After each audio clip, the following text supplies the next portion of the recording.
Gikalipay sa Vice Chairman sa One Cebu Island Governors Cup, Bukal Glenn Soko, ang malampusong pagpahigayon sa naasoing kompetisyon. Human sa kapinduha katuig nga pagkabalda niini, gumikan sa nisanating pandemya. Kini ang gibutyag ni Soko human nga gikatakdang matapos na ugmang adlaw ang naisgutang kompetisyon human sa 4 ka buwan. Gikalipay ni Soko ang paghangop sa mga volleyball enthusiast sa mga duwa sa matag local government unit kun LGU.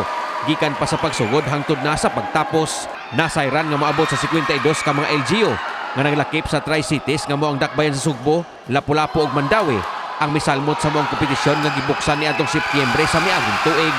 Gibahin kini og 7 ka cluster sa pamapili og mga team nga makasulod sa semifinals o sa championship round. Mousab kini ang pagbalik og salmot sa dakbayan sa Sugbo ug Lapu-Lapu sa moong kompetisyon. Games, makita man ninyo, grabe kayo ka contested, no? Grabe ka close. And ang level of competition nisaka gyud, no? Ako kayo kausaban. Gikatak ng ipahigayon sa buwan sa Setyembre karong tuiga ang sunod nga season sa maong kompetisyon. Og ning higayon na matud ni Soko, posibleng ilan usab kini nga buksan alang sa mga kabataan o kalalakinan. Gumikan kay alang raman sa kabayan-an ang kasamtangang kompetisyon.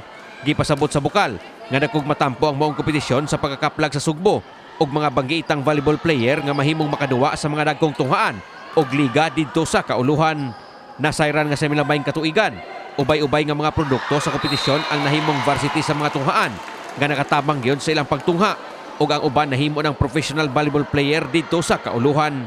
Atong i-consider ug gani mahimo nga palapdan atong palapdan kay sa diha may mga tuig nga atong giapilan og mga laki nya duna sa tay 15 and under nga kategory ug duna sa ni siya programa, no, dili lang kayo ang tournament mo'y part ni ining atong programa kundi duna gini siya grassroots development na magtuta sa mga kalungsuran para nga mo-train ta sa mga bata.